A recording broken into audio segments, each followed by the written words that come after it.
So you got a toilet in your mobile home that barely flushes toilet paper. We got to do something about this. Welcome to replacing a toilet in a mobile home. First things first is shutting off the water right there. Super simple. Righty-tighty, lefty-loosey. And you really want to do that before you even think about doing anything with this toilet, because if this guy is froze up, then you're going to break it, and you're going to want to be in a position where you can shut off the water to your house, and you've got a replacement part before you even start this job. So I've already done that, but you're definitely going to want to do that before you start. Always flush. Don't judge me. Get as much of this water out of here as we can. Up under here, we're just going to disconnect the water service line to the tank.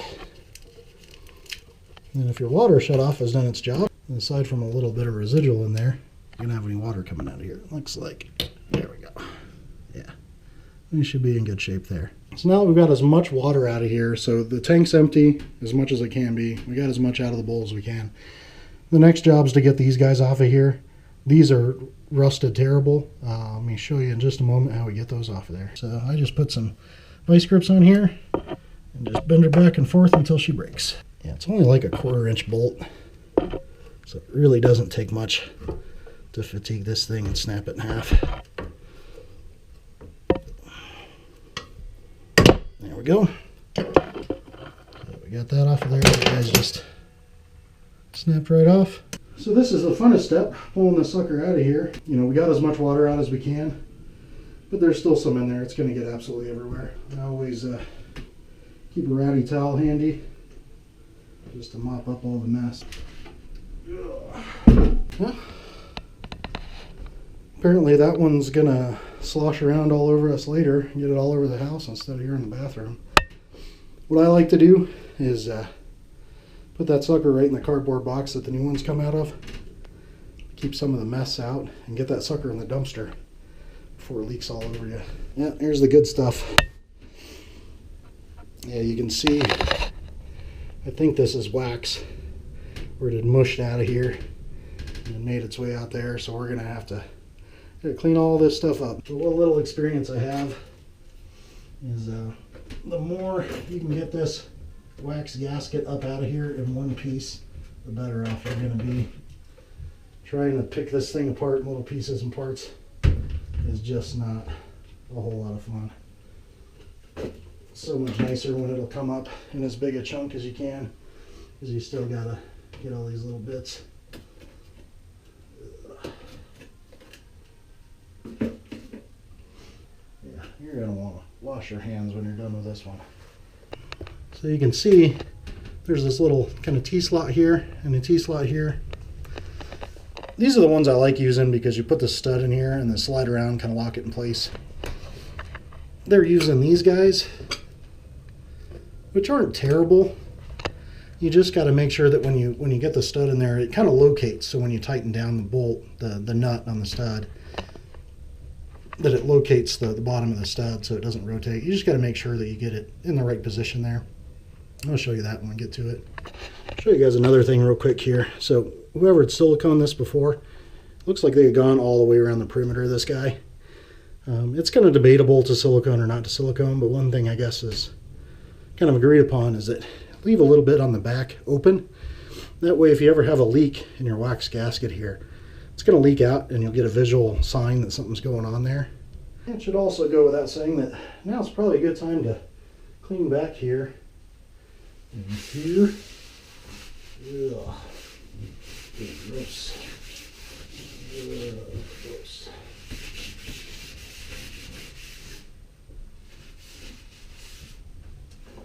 And if you're like me and you've recently bought a home and you're dealing with this kind of stuff from the previous owners, now it's probably a pretty good time to paint that.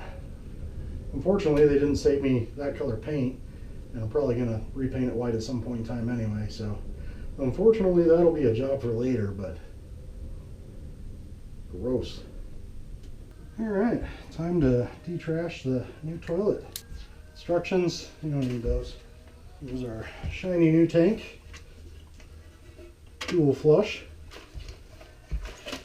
Everybody's favorite wax gasket with hardware for the base of the toilet, hardware for the tank, or gasket for the tank, and the hardware for the dual flush. Pièce de résistance, the most important seat in the house, and the hardware. And last but not least, our tank lid. So like I said, before we go anywhere or do anything, I'm going to take the old toilet, stuff it in this guy, so when it pukes its guts all over the place, at least it's got a little bit of cardboard in the bottom to soak that up. Gross! So here's our hardware that holds the bowl down. Like I said, we've got these oblong studs here and the nuts. And then these are little hold down guys that are going to hold it into place. So this guy's going to sneak in here. Maybe some junk in here too. There we go. And there's a place where it kind of locks in, and if you try to turn it, it doesn't turn. So that's a spot we want to get her in. And then this guy, again, is going to hold it in place.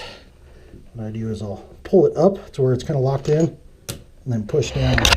And that way it's locked into place where it's not going to rotate on us when we get ready to tighten the toilet bowl down. And we're just going to slide it right in there, and it's got that place where it locks in.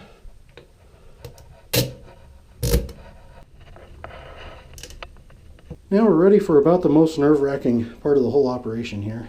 Yeah, I come more from the automotive world, and something I've always kind of said to myself when sealing something is you need it clean, flat, and dry. Yeah, it's not the cleanest, that's for damn sure, but it sure is flat and it sure is dry. We got all the residue of that gunk out of there, so this is definitely an operation you don't want to have to redo. So the best shot you can give yourself to do it once, the better. It's always a pain in the butt getting the studs to line up with these slots here. And for me, it's so much easier knowing that the gasket's kind of here, and I don't have to worry about it making contact with that flange until I can make sure that those two studs are coming up through here. So for me, it just makes it a lot easier for me knowing that I can get these lined up and I'm not messing with the wax gasket yet.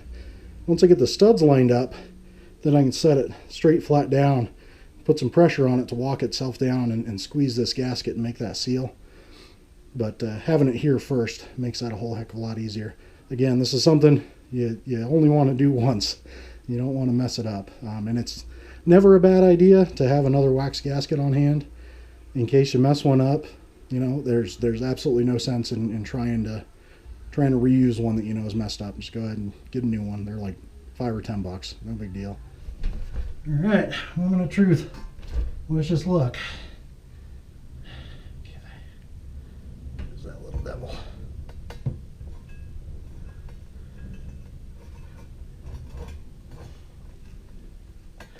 There we go. Gotta just give her a nice firm push down. That'll seat that gasket. And then we'll put on the nuts and tighten these guys down. And I've got a little flange right here. So you want that down. There's a little lip in here that's going to lock onto this guy.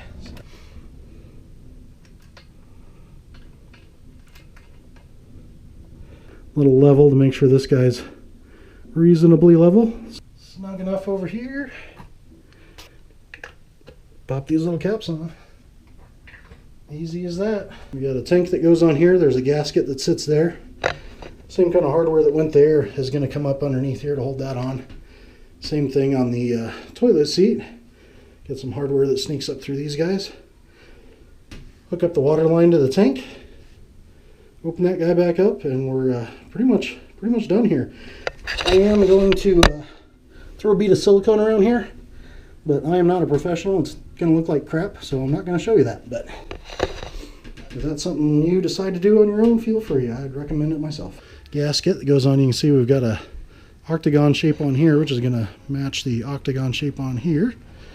So that way it seats up there nice and firm like all the way around. And then again, here's our hardware that's going to attach it. And you can see right here, this is our water connection. So this guy's going to come off. Once we get it in there, there's a rubber O-ring you want to make sure stays on there. That's why they keep this on here. So we'll leave that on there for right now. And let's go put this guy on. Those studs go through the holes in the toilet, and A couple things I forgot to mention that I was just doing without thinking about it, but you obviously want to make sure that this guy's perpendicular to your wall.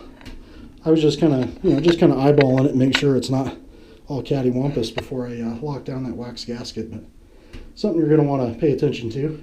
This guy's just going to thread right on there.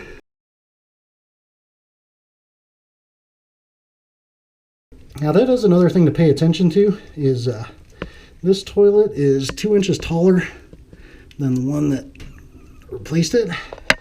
And they make different lengths of these guys, so that's another thing you might want to make sure you got enough length in this. All right, we'll open this guy up.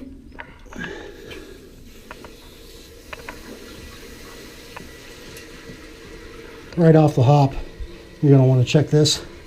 Make sure you don't have any leaks coming out of there. Once this fills up, we'll go ahead and flush this guy, make sure everything works. Pretty simple, you know, we got a hole right here in the tank and the lid for the tank.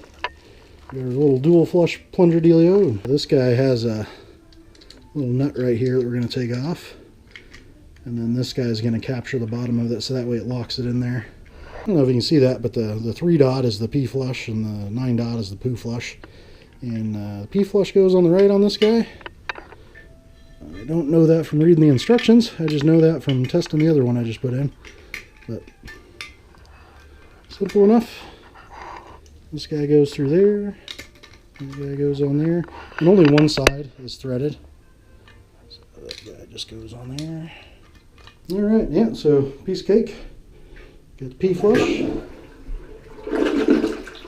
Nice cute little flush there. Poo flush.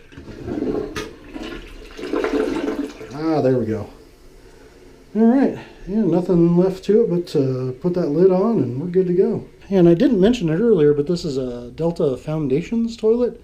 No affiliation there. It's just, I kind of wanted a dual flush. And this one, I don't know if it's, I'm sure it says it on there, but the P flush is a 1.1 gallon and the poo flush is a 1.6 gallon. Everything else out there that I was seeing was mostly a 1.28 gallon flush. And, you know, having the problems I was having with the other toilets, I really wanted a little bit of extra oomph, so that's why I decided to go with this guy. These guys are pretty simple. This is just kind of a little cover on here. Kick both of these up, so that's where the hardware is going to go through. There's our hardware that's going to go through there. These guys also come with this little silicone isolator. That guy on there. I don't know if you can see that too well. You see that little gap in there, and then we can put this in different positions. So you're going to want to put that in there where you can get some adjustment out of it. So yeah, the adjustment we have is where the toilet seat goes in relationship to the bottom of the bowl here. You can see we can get some movement there. We can move her in and out. I think the way I had the other one set up, so I had this about flush with that guy right there. So we got her kind of even side to side. Just lock these guys down on the back side and we're good to go. We got our toilet lid lined up where we want it. And this is what they're doing nowadays. They've got this slow close feature. Kind of interesting. So yeah, once these are locked down, close these up and easy as you please. So there you go.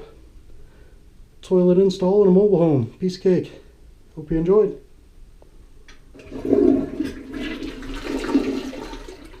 Isn't that nice?